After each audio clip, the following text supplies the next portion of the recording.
Hey guys, Grease Monkey 34 here. Come to a video about I made this bike rack for the back of my Chrysler 300. It works pretty good. Been using it a lot. So how I made this, very simple to make. Piece of square tubing, 2x2, welded end cap and drilled a hole in it. So you put the pin, and this is the pin I got. It's a simple pin you pick up at any place. Then we got a piece of 1.5-inch square tubing, and it runs about 40 inches from the end here to the top. And I just got a little piece of a triangle piece of steel to make it more support.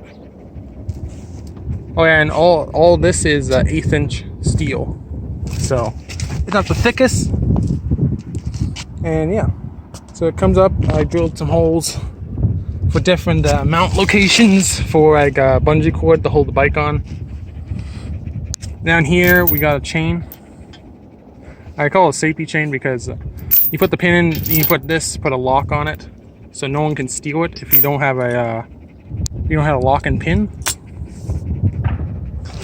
And it comes up here, and about 6 inches from the top, I got a piece of 1.25 inch square tubing going across, and 1.25 inch with a 5-degree, just like the bottom. I forgot to tell you, 5-degree out. So at 5 degrees, sit back. These are 5-degree to make it straight again.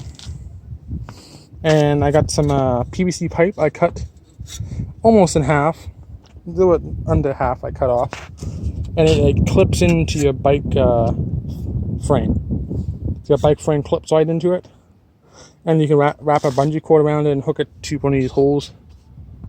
So to keep it secure. And this chain is another safety chain. You wrap it around your bike, and you can put a lock on it so no one can steal your bike off it. So, because I only made a double, so it only fit two bikes. And I got some heavy-duty self-tapping screws that go into the metal, and I pre-sunk them into the PVC, so they're not going to scratch the bike or anything. Also, I got some reflective tape on everywhere because this is a thing to stick out on the back of the car, so you want to be reflective. Yeah, and that, pretty easy to make. You need a angle grinder and a small MIG rotor. Yep, it's pretty strong. So yeah, I always trouble down the back roads. But hope you guys enjoy, and I'll see you in the next one. Bye bye.